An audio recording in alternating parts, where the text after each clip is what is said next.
আমি নিজের মনে নিজেই যেন।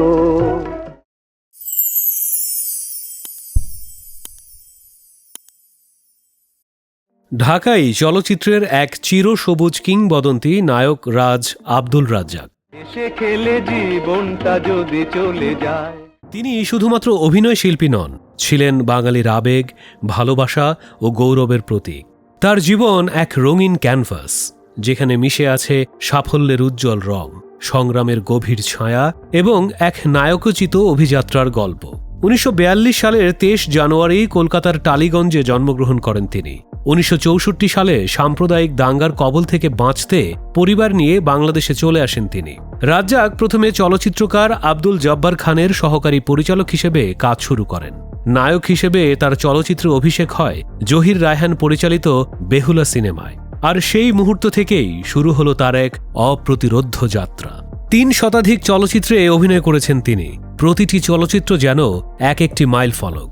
বেহুলা, নীল আকাশের নিচে, জীবন থেকে নেয়া, রংবাজ, অবুঝ মন, মহানগর, বাবা কেন চাকর, এই তালিকা এত দীর্ঘ যে গুনতে গেলে হারিয়ে যাবেন আপনি। প্রতিটি চরিত্রে তিনি দিয়েছেন প্রাণ। তার প্রতিটি চরিত্র তাকে গেঁথেছে দর্শকের হৃদয়ে চিরস্থায়ীভাবে।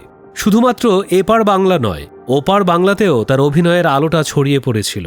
দেশীয় সিনেমায় যখন অশ্লীলতা ভর করে, তখন ঢালিউড থেকে টলিউডে পা রাখেন তিনি। টানা ৫ বছর অভিনয় করেন কলকাতার ৩০টির বেশি সিনেমায়। ওপার বাংলায় জন্ম নিলেও এপার বাংলার রূপালী রঙেই তিনি হয়ে উঠেছিলেন নায়ক রাজ।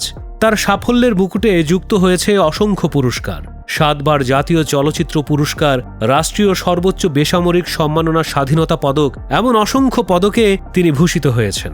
আজ এই কিংবদন্তি অভিনেতার মৃত্যুবার্ষিকী। তবু কে বলবে তিনি নেই?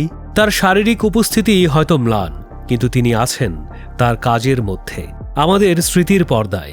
যতদিন বাংলা চলচ্চিত্র থাকবে, ততদিন তার অস্তিত্ব অনির্বাণ হয়ে থাকবে।